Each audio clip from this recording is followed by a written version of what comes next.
பேரன்பு கொண்ட பெரியோர்களே, நண்பர்களே, வணக்கம். சமீப காலங்களில் நீதிமன்றங்களும் சரி, மனித உரிமை ஆணையங்களும் சரி, மிக சிறப்பான கருத்துக்களையும் தீர்ப்புகளையும் சொல்லி வருகிறார்கள்.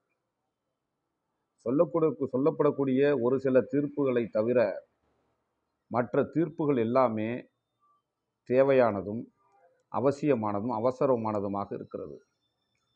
சமீபத்தில் சென்னையில் இருக்கக்கூடிய மாநில மனித உரிமை ஆணையம் மிகச் சிறப்பாக ஒரு உத்தரவை பிறப்பித்திருக்கிறார்கள்.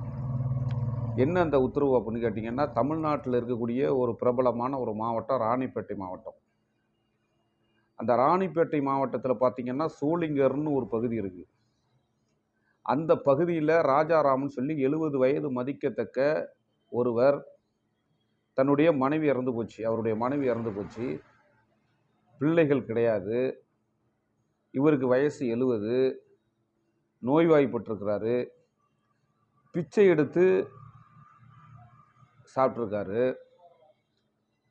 இந்த நாட்டில் பிச்சை எடுக்கிறதே கேவலமாக நினைக்கக்கூடியவன் நான். ஒரு இந்திய தேசத்தில் இந்திய குடிமகன் வல்லரசாக போகிறது இந்தியா என்று சொல்லக்கூடிய இந்த காலகட்டத்தில் இந்திய குடிமகன் ஒருத்தன் பிச்சை எடுத்து சாப்பிடுகிறான் என்கிற வாதமே தப்பானது, தவறானது, கேவலமானது, அசிங்கமானது, அபத்தமானது. இப்படி இருக்கக்கூடிய சூழ்நிலையில் அந்த ராஜாராம் என்ன பண்ணுறாருன்னா வேலைக்கு போக முடியல, உடம்பு நோய், உடல் உபாதை.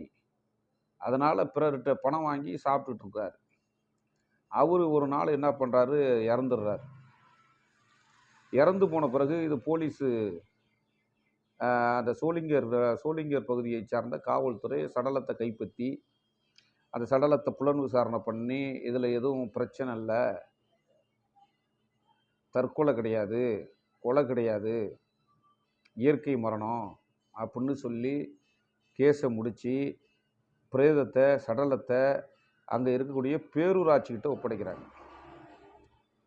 பேரூராட்சிக்கிட்ட ஒப்படைக்கும் போது இந்த பேரூராட்சி நிர்வாகம் என்ன பண்ணுதுன்னு சொன்னால், அங்கே இருக்கக்கூடிய அதிகாரிகள் அந்த குப்பை அள்ளுவாங்க பாருங்க, அவங்க பேரூராட்சி ஊழியர் அவருக்கு என்ன தெரியும்? அவரை செயல்படுத்தக்கூடிய அதிகாரி ஒரு சரியான வழிகாட்டுதலை சொல்லலை. இந்த சூழ்நிலையில் என்ன ஆகுது அப்படின்னு சொன்னால், அவர் இந்த குப்பை அள்ளுவோம் பாருங்க, ரோட்டில் நாய் செத்து போச்சுன்னா அந்த குப்பை வண்டியில் ஏற்றி தூக்கி கொண்டு போய் தூக்கி எறிவாங்கல்ல. இப்போ நாய் கூட பாதுகாப்பு இருக்குது.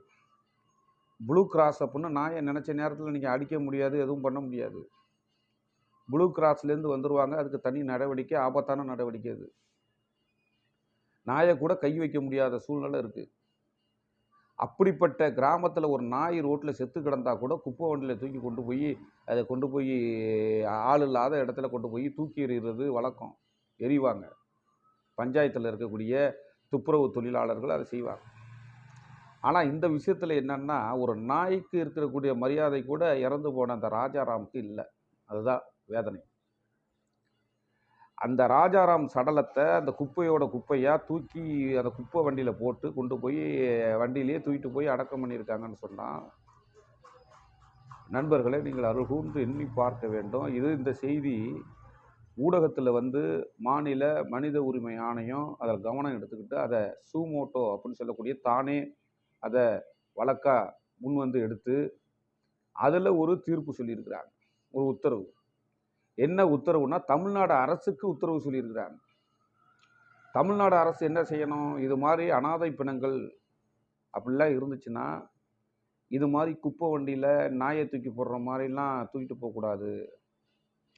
அவருடைய கண்ணியம் காக்கப்பட வேண்டும், அவருடைய மரியாதை காக்கப்பட வேண்டும். யாராக இருக்கட்டும், இறந்து போயிட்டார், ஆள் இல்லை, அனாதை, கேட்கறதுக்கு ஆள் இல்லை, தூக்கிட்டு போய் அடக்கம் பண்ணுறதுக்கு ஆள் இல்லை. இப்படி இருக்கக்கூடிய சூழ்நிலையில் அந்த சடலங்களை உரிய மரியாதையுடன் எடுத்து சென்று அடக்கம் செய்தல் வேண்டும். அதுக்கு தமிழ்நாடு அரசு ஒரு கொள்கை வழி திட்டம் அமைக்கணும். ஏன்னா சில இடங்களில் ஆம்புலன்ஸில் ஏற்றிட்டு போய் என்ன செலவை பார்க்காம ஏதோ பண செலவு பண்ணி, ஏன் போலீஸே செய்கிறாங்க அந்த வேலையை. போலீஸே என்ன பண்ணுறாங்க, மனிதாபிமானத்தோடு ஒரு சடலம் இருந்துச்சுன்னா ஆம்புலன்ஸை வர சொல்லி அதை முறையாக கொண்டு போய் ஒரு செலவு பண்ணி அங்கே இருக்கக்கூடிய இன்ஸ்பெக்டரோ உதவி ஆய்வாளரோ ஒரு செலவு பண்ணி, இல்லை அங்கே இருக்கிற ஏட்டு இவங்கெல்லாம் வந்து காவலர்கள் வந்து செலவு பண்ணி அடக்கம் பண்ணுறது உண்டு. ஆனால் ஒரு பேரூராட்சி நிர்வாகத்தில் இருக்கக்கூடிய ஒரு கடைநிலை ஊழியர் சடலத்தை குப்பை வண்டியில் தூக்கி போட்டு எடுத்துக்கொண்டு போய் அடக்கம் பண்ணுறாருன்னு சொன்னால் இது மிகப்பெரிய மனித உரிமை மீறல். அதுக்காகத்தான் மாநில மனித உரிமை ஆணையம் என்ன பண்ணியிருக்குன்னா ஒரு வழிகாட்டுதலை ஜென்ரலாக, அது ஊராட்சியாக இருந்தாலும் சரி, பேரூராட்சியாக இருந்தாலும் சரி, மாநகராட்சியாக இருந்தாலும் சரி, அது எதுவாக இருந்தாலும் சரி, ஒரு அனாதை பணம் ஆள் இல்லை அப்படின்னா அந்த பிணத்தினுடைய மரியாதை காப்பாற்றப்பட வேண்டும், சுயமரியாதை காப்பாற்ற வேண்டும் என்று ஒரு உத்தரவை பிறப்பித்திருப்பது மனித குலத்துக்கு தேவையான ஒரு உத்தரவு. நாங்கள் உண்மையிலேயே மாநில மனித உரிமை ஆணையத்தை வந்து பாராட்டுறோம்.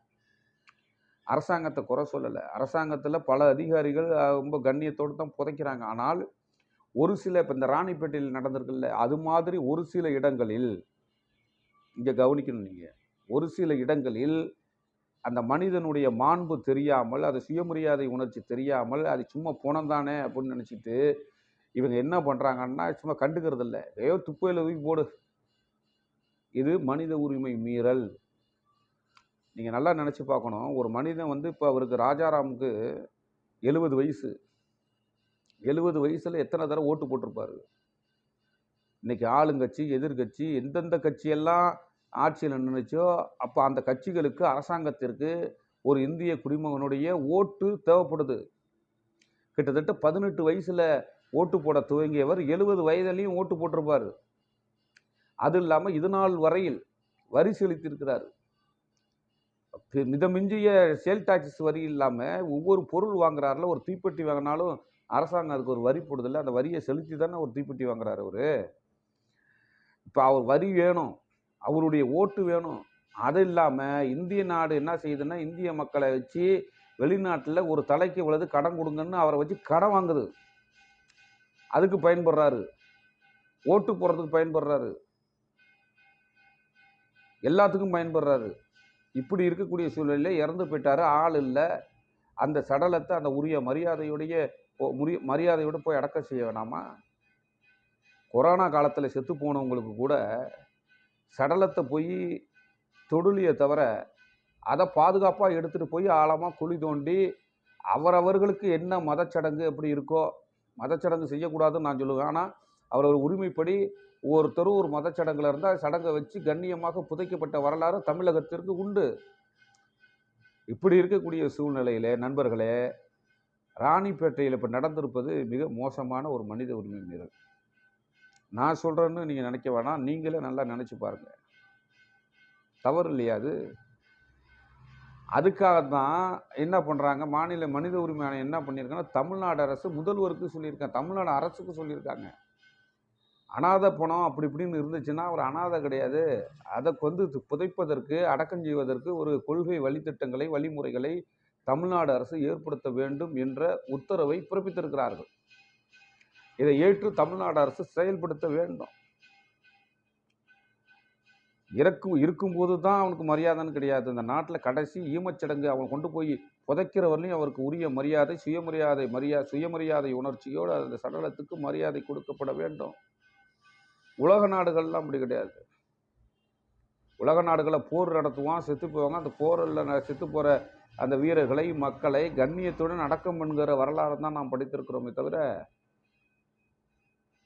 எடுத்தங்கவுத்தன் நாய்க்கு கேவலமாக கொண்டு போய் குப்பை வண்டியிலையும் அதுலேயும் ஏற்றி கொண்டு போய் தூக்கி எறிகிற வேலையை, புதைக்கிற வேலையை நான் படித்ததில்லை. இந்த செய்தி அனைத்து பத்திரிகைகளிலும் ஊடகங்களில் வந்திருக்கிறது. மிக கண்ணீர் வரக்கூடிய ஒரு செய்தி இது.